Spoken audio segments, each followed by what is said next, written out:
नमस्कार, आप देख रहे हैं न्यूज़ पीआर। मैं हूं आदेशपुरी। मुजफ्फरपुर और उसके आसपास इलाकों में फिर से चमकी बुखार का कहर शुरू हो गया है। आपको बता दें कि दर्जनों बच्चे हॉस्पिटल में भर्ती हैं और 5 बच्चों की अब तक जो है वो मौत हो चुकी है।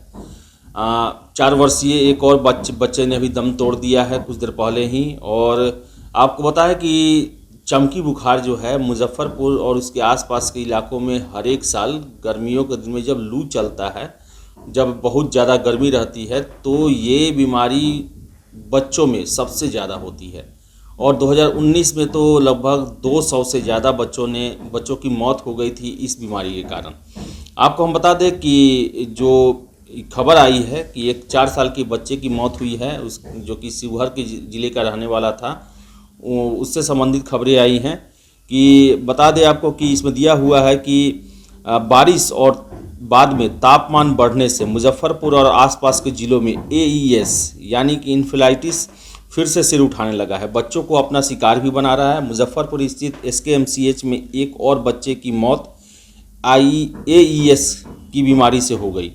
हालांकि यह बच्चा जो है मुजफ्फरपुर ज़िले का नहीं था। शिवहर के बेलसर निवासी रंजीत कुमार के 4 वर्षीय बेटे अजीत की रविवार दोपहर एसकेएमसीएच में भर्ती कराया गया और अजीत ने चमकी बुखार के लक्षण थे, इसलिए एसकेएमसीएच के पीआईसीयू में संदिग्ध के एईएस केस मानकर अजीत का इलाज चल रहा था। इलाज के दौरान ही उसकी मौत हो गई। अजीत की बीमारी का जांच के लिए जो सैंपल कलेक्ट किए गए हैं उसकी जांच रिपोर्ट में एईएस की पुष्टि हुई है। एसकेएमसीएच के शिशु रोग विशेषज्ञ और उपाधीक्षक डॉक्टर गोपाल शंकर साहनी ने बताया कि बच्चे को जब भर्ती कराया गया उस समय उसकी स्थिति बहुत खराब थी। बच्चे का ग्लूकोज लेवल बहुत ही डाउन था। डॉक्टर जेपी मंडल के वार्ड में अजीत को भर्ती कराया गया। उसे ठीक हो जाने के लिए डॉक्टरों ने काफ़ी मेहनत की, लेकिन बच्चे को नहीं बचाया जा सका। और एसकेएमसीएच कॉलेज हॉस्पिटल में रिकॉर्ड के मुताबिक इस साल एईएस से यह 5वीं मौत है।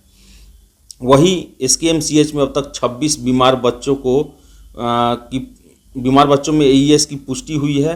5 की मौत हो गई। बीते दिनों मुजफ्फरपुर और आसपास के ज़िलों में यास चक्रवात की चपेट में आया था।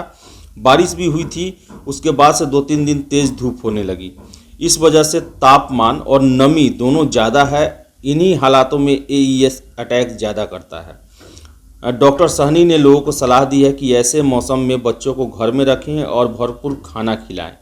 इसके साथ ही साथ आपको बताएं कि डॉक्टर साहब ने यह भी कहा कि रात में किसी भी सूरत में बच्चों को भूखा नहीं सोने दें और सुबह बच्चों को निश्चित रूप से जगाकर उसकी स्वास्थ्य की जानकारी लें।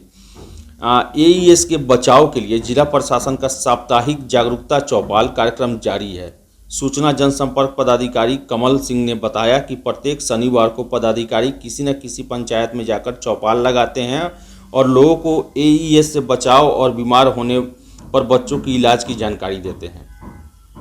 वही आपको बता दें कि एईएस जो है ये बीमारी एक रहस्य बना हुआ है। अभी तक इसका एक ठोस कोई कारण डॉक्टर नहीं बता पाए हैं, विशेषज्ञ नहीं बता पाए हैं, लेकिन अनुमान ज़्यादातर सही ही है और सबसे ज़्यादा जून में ही प्रभावित होते हैं बच्चे।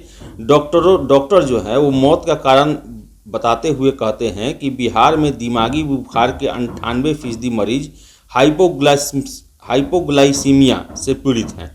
2014 में मुजफ्फरपुर में किए गए एक अध्ययन में डॉक्टर अरुण शाह और टी जैकब जॉन ने सुझाव दिया कि हाइपोग्लाइसीमिया के इलाज से ही दिमागी बुखार को खत्म किया जा सकता है। वही एक अन्य विशेषज्ञ हैं, उनका कहना है कि मई में लीची तोड़ने का काम शुरू होता है, तब अनेक मजदूर खेतों में समय बिताते हैं। उन्होंने कहा कि यह बहुत ही सामान्य है कि बच्चे ज़मीन पर गिरी हुई लीचियों को खाते होंगे और बिना खाना खाए सो जाते होंगे।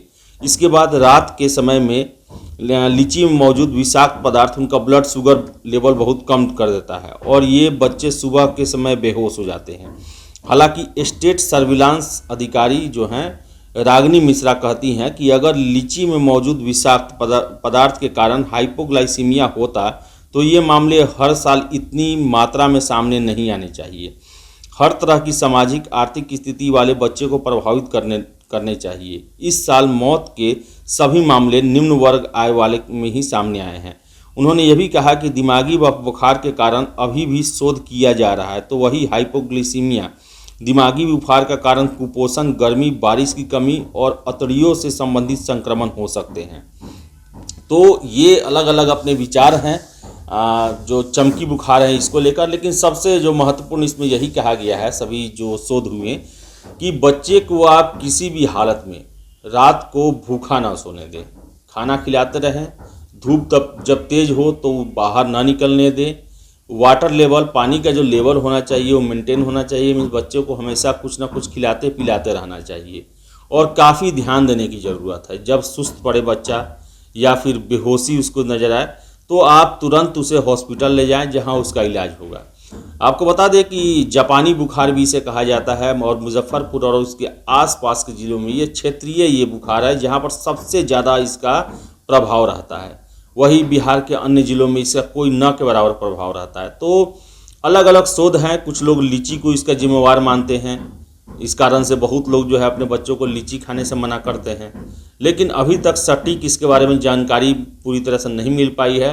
लेकिन तापमान और नमी ज़्यादा होना जो है दोनों ये चमकी बुखार के लिए फेवरेबल कंडीशन है। तो सबसे प्रमुख ख्याल रखना है कि धूप में नहीं निकलने देना है और बच्चे को अच्छा पौष्टिक खाना देना है, पानी पिलाते रहना है और रात को खाना खिला कर ही सुलाना है। तो जो मामले हैं चमकी बुखार के वो आने शुरू हो गए हैं और हम ईश्वर से प्रार्थना करेंगे कि ये मामले 2019 की तरह ना जाए, क्योंकि हम अभी कोरोना से लड़ रहे हैं जिसके कारण बहुत सारे लोगों ने अपने प्राणों को गंवाया है। इसमें चमकी बुखार जो कि एक डबल अटैक हो जाएगा, तो सावधानी ही इसका बचाव है।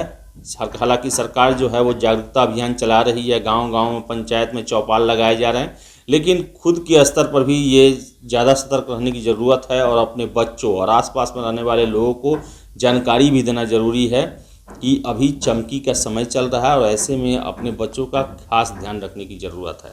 तो फिलहाल इस वीडियो में इतना ही। बने रहिए न्यूज़ पीआर के साथ। धन्यवाद।